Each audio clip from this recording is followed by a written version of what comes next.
दोस्तों, मोदी सरकार की आर्थिक नीतियों की आलोचना के बाद यू टर्न लेते कई नेताओं और अखबारों को आपने जरूर देखा सुना होगा, लेकिन जो खबर हम आपको बताने वाले हैं उसे सुनकर आप दंग रह जाएंगे।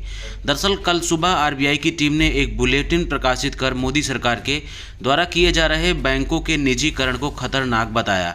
लेकिन इस रिपोर्ट के प्रकाशित होने के बाद जब सरकार के विरोध में सुर उठने लगे तो शाम होते होते देश के सबसे बड़े बैंक आरबीआई ने अपनी खुद की रिपोर्ट से ही पल्ला झाड़ लिया। आरबीआई ने कहा कि इस बुलेटिन में छपी रिपोर्ट लेखकों का निजी विचार है। अब आरबीआई की इस अघोषित रिपोर्ट को आधार बनाकर मुख्य विपक्षी दल कांग्रेस ने इस मुद्दे पर केंद्र की मोदी सरकार की घेराबंदी शुरू कर दी है। कांग्रेस ने भाजपा सरकार पर आरोप लगाया कि भाजपा ने आरबीआई पर अपना मत बदलने के लिए दबाव बनाया है।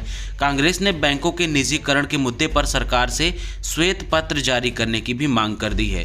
विपक्ष ने बीजेपी पर सार्वजनिक क्षेत्र के बैंकों के निजीकरण के मुद्दे पर हमला करते हुए कहा कि बीजेपी का नया फुल फॉर्म है बेचे जाओ पार्टी और इसने रिजर्व बैंक ऑफ इंडिया को रिवर्स बैंक ऑफ इंडिया कर दिया है। सरकार के दबाव के कारण ही आरबीआई ने अपनी रिपोर्ट से पल्ला झाड़ा है, ये कहना है कांग्रेस पार्टी के नेताओं का।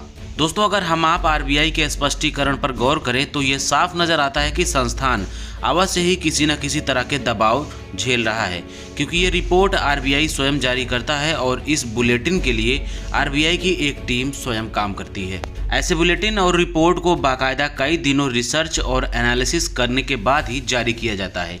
इतनी सारी कवायदों के बाद आई इस रिपोर्ट से आरबीआई द्वारा एकाएक पल्ला झाड़ लेना किसी के गले नहीं उतर रहा। अब इस बात को लेकर विपक्ष ने आरबीआई पर केंद्र सरकार के दबाव में काम करने का आरोप लगाया है।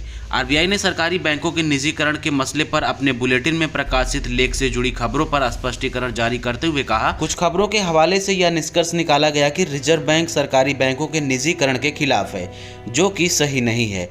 रिजर्व बैंक का कहना है कि उसके बुलेटिन में छपे लेख में कही गई बातें लेखकों के निजी विचार हैं, उन्हें रिजर्व बैंक की सही पर नहीं मानना चाहिए।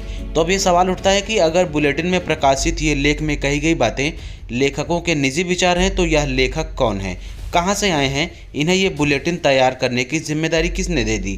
क्या ये लेखक किसी की निजी संस्था से हैं या ये विपक्ष द्वारा नियुक्त किए गए लेखक हैं? जवाब है नहीं, इनको ये काम खुद आरबीआई ने ही सौंपा है। लेकिन जब लेखकों ने सरकार की पोल खोल कर रख दी तब आरबीआई इसे लेखकों का निजी विचार बताकर बच नहीं सकता है, उसे विपक्ष और जनता को जवाब देना ही होगा।